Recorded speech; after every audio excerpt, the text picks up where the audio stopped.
Look, this is part 3 on alternative history and future of the world. Last episode, we went over the Treaty of Tehran, which was this version of Treaty of Versailles, which is World War One. What happened in that peace treaty? Nothing all too much. Well, a lot happened, a lot of important stuff. Um, Mexico got land taken from them. You have a new country down here that I still don't have a name for. Don't know what I'm gonna call them. Um, We got Europe looking completely different as Austria-Hungary is completely dismantled. Romania gains a lot of land. Galicia gets independence. Czechia gets independence. Hungary gets independence. Austria gets independence, and Italy gets a lot of land. Serbia also gets majority of southern. Well, yeah, like probably majority of um Austria-Hungary when that existed. But now, okay, this is the episode. What's happening in the world? Well, not good stuff. We have the Great Depression being even worse in this timeline because World War One went on for another year. It ended in this timeline. It ends 1919. Now it's 1920. This is now 1920. The first war, and most of Europe is in economic disparity, and it's mainly going to be a factor for only this episode. As next episode, I believe picks up at I believe picks up at like 1930. So we're going over. This is like going to be over 10 years in this episode. So what's happening? We have a Russian general basically going rogue. His popularity in Caucasian Russia is growing immensely, and eventually it's gonna get up to the mainland Russia. Now, what's going on in the Russian government right now? Just trying to survive. Like Russia, is doing absolutely horribly after World War One. They have moved their capital from St. Petersburg to Moscow. At this point, they probably don't have the money for that, but I say they do because they feel like the Grand Duchy of Baltic States and Finland could easily take, as of right now, easily move up and take the capital like almost instantly. So now the capital is now Moscow. Um, so what else is going on in the world? Nothing really too much. Most of the world is trying to get through this. In Western Europe, we have um the France and the UK kind of like eyeing up this Russian general. Be like, what is he doing? He's planning stuff. Should we be uh, should we be cautious about this? So like, what's going on?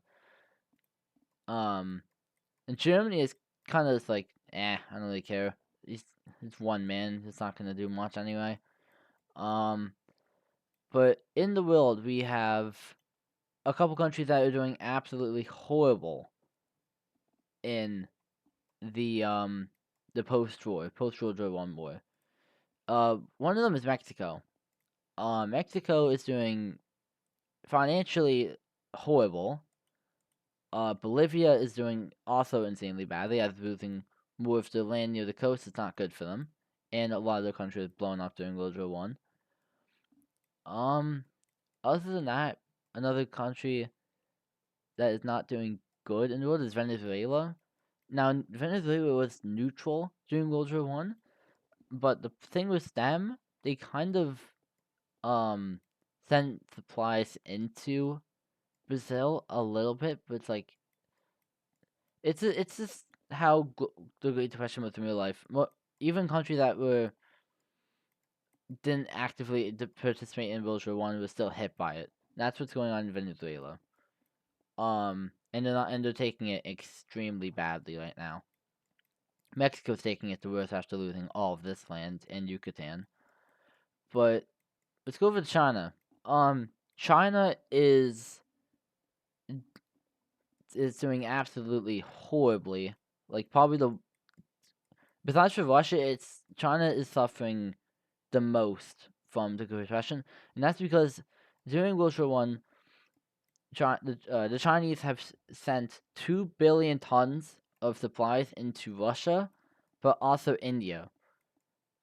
and it's now starting to cause a little bit of harm to them. By a little bit, I mean economic fragmentation, I guess. And we now have Chinese states or Chinese provinces looking for independence. So what are they gonna do about it? They're gonna try and like move the military around, but it's not gonna work. Just it's only gonna grow and grow. Um, down in Africa, um we have Ethiopia looking to buy British Somaliland because Britain is also doing insanely horribly for the Great Depression. So what happens when you need money and for a little bit of territory that you're thousands of miles away from, you're just gonna like just let them buy it. You're just gonna let them buy it. Now the sum of the money that this was bought for is not publicly known, but it does help out Britain and Ethiopia. Ethiopia because they get a coast, meaning that they can now trade with like India, Arabia, or even like if they wanted to, like Australia, Indonesia.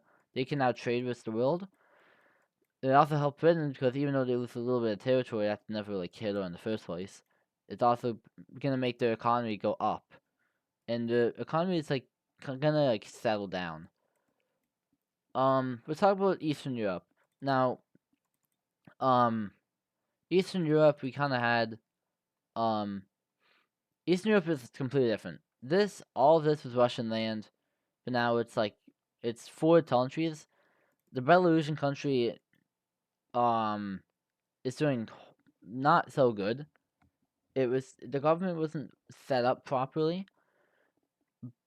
but they're living. I don't know how long though. They might be gone within the next couple episodes. Um, so back to China. Now they are gonna turn blue because they are now gonna have a civil war.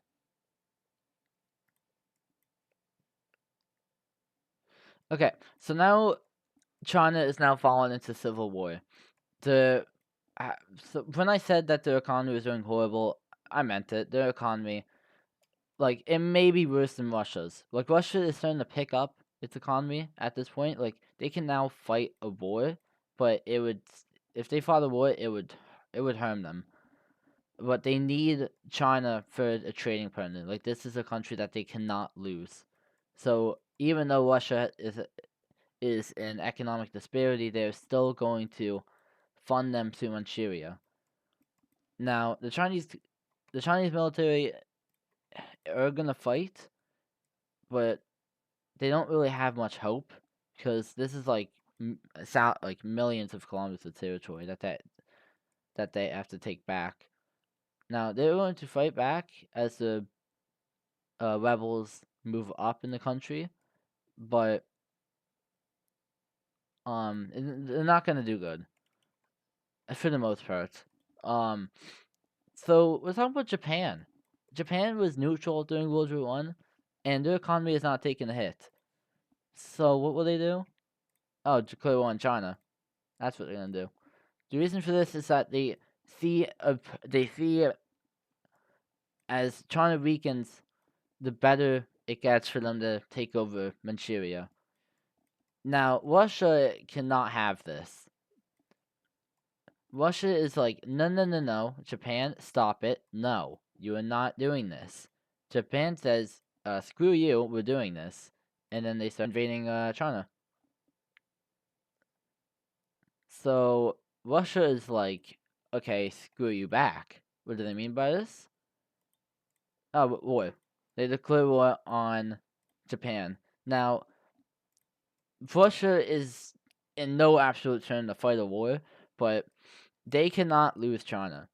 If they lost China, then Russia would probably go into a civil war. They cannot lose China, so they will do whatever they can to save their only ally, kind of. Like, the ties between the Allies and World War One are there, but they're gonna start deteriorating eventually. So the Russian military are now being sent through Siberia to fight against the Japanese. Now, Japan was wanting this because they claim this island, and they take it, and then they also go over other Russian lands, and they take it. So Japan starts actively funding specifically this rebel group, and they start moving through they start moving through Chinese territory, encircling all this army and taking them out.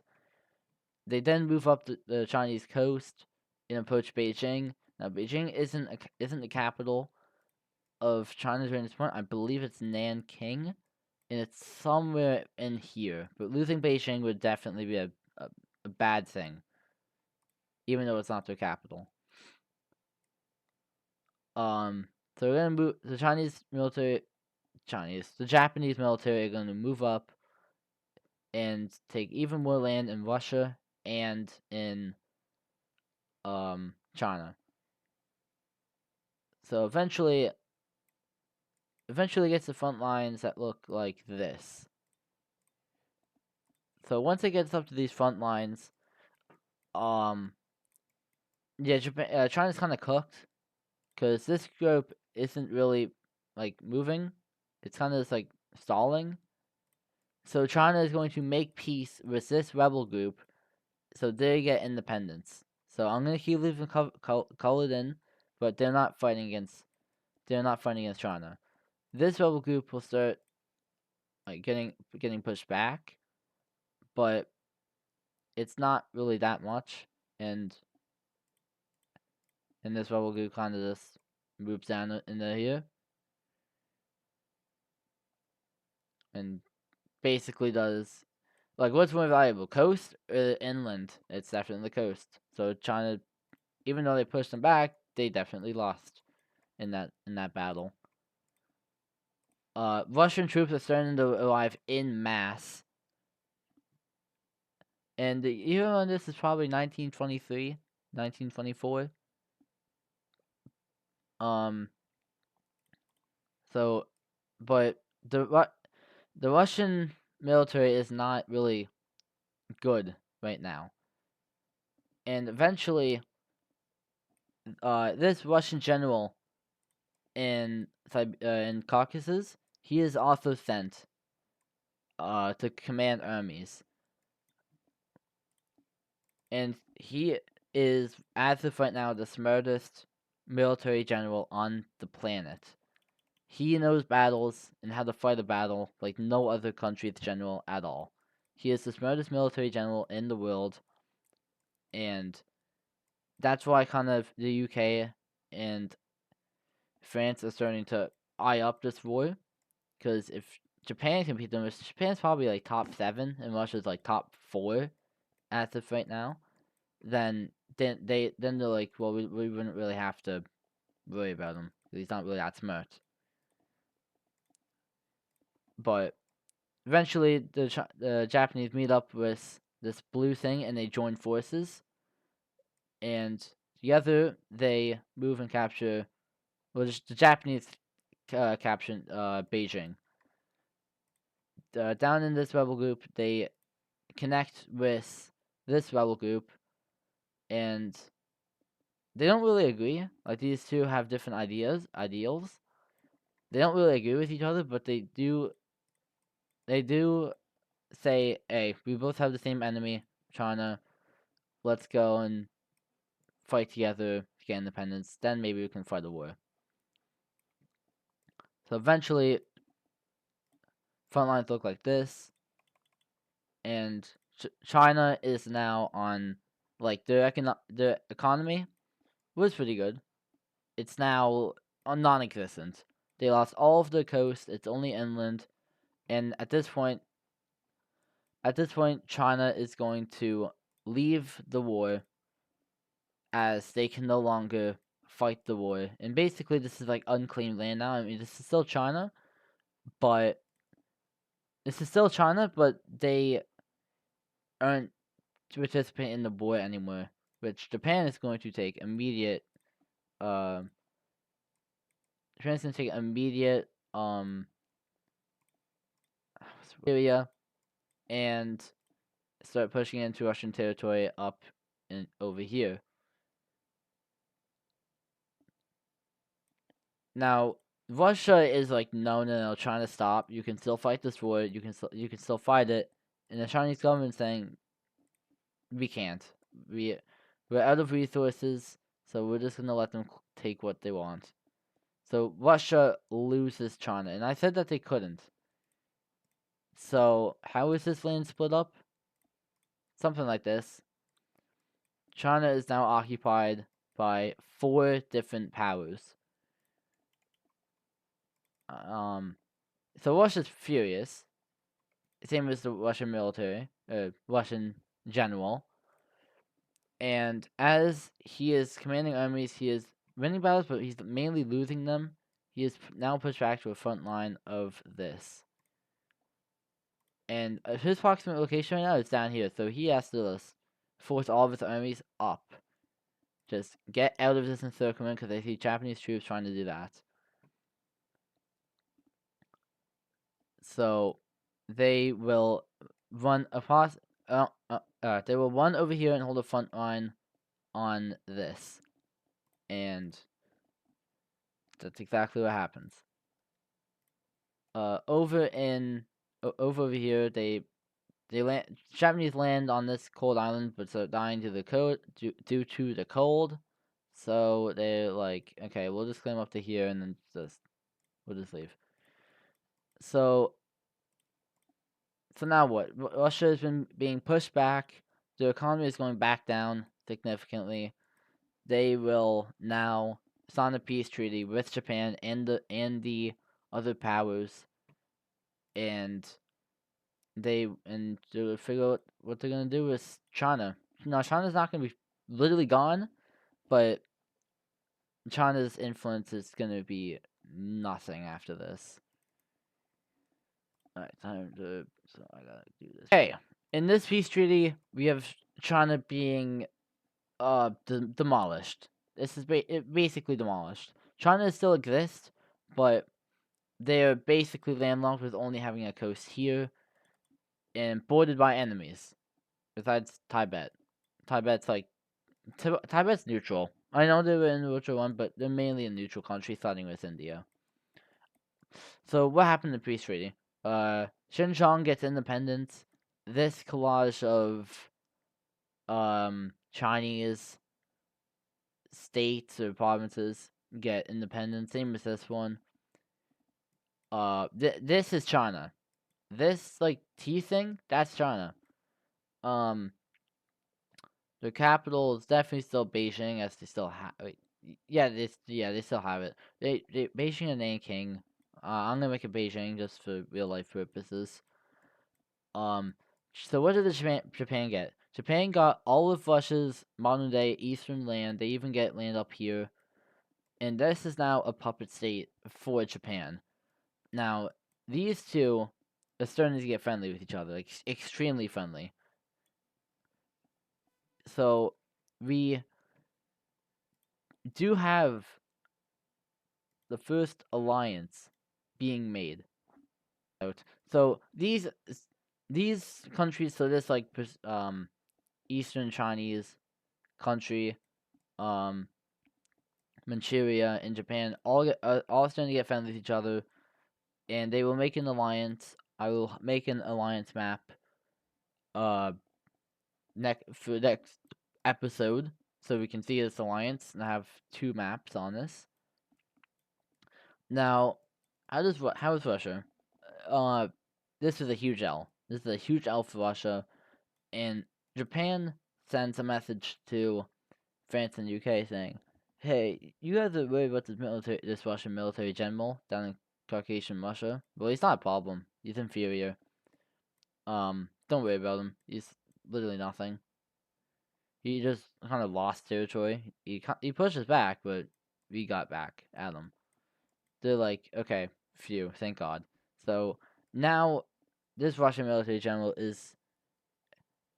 he's still the smartest military general, he just wasn't able to show it.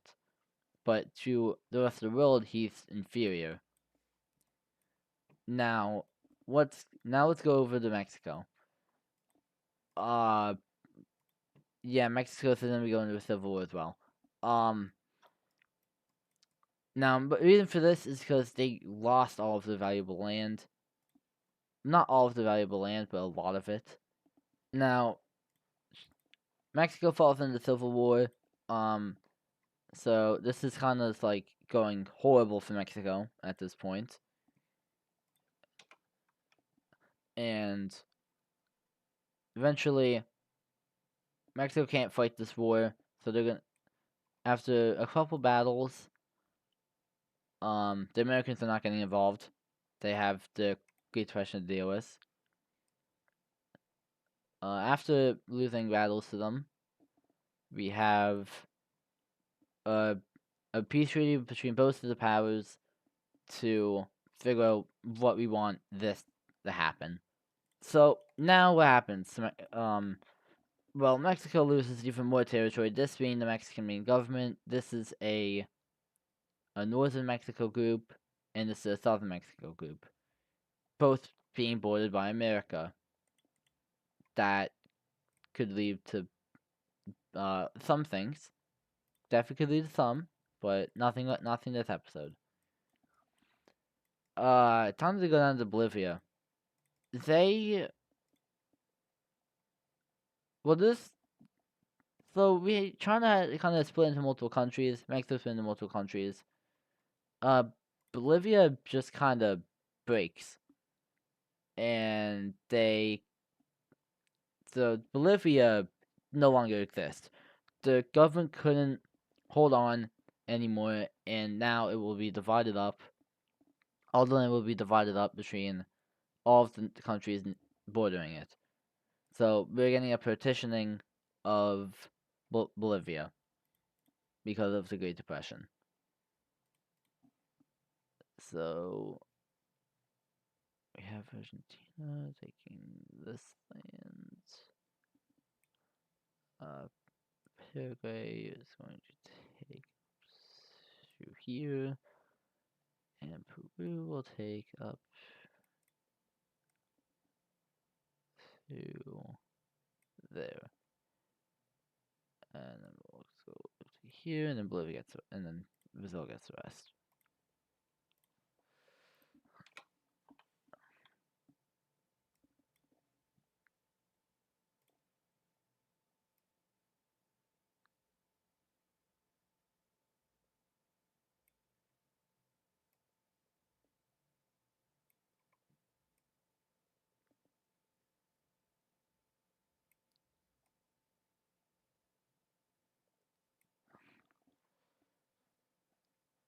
Actually, let me just make this more of like a circle,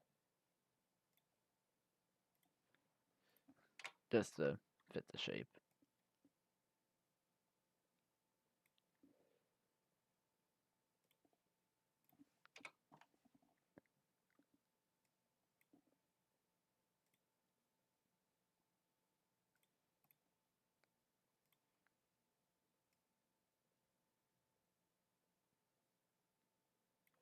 So okay, there we go.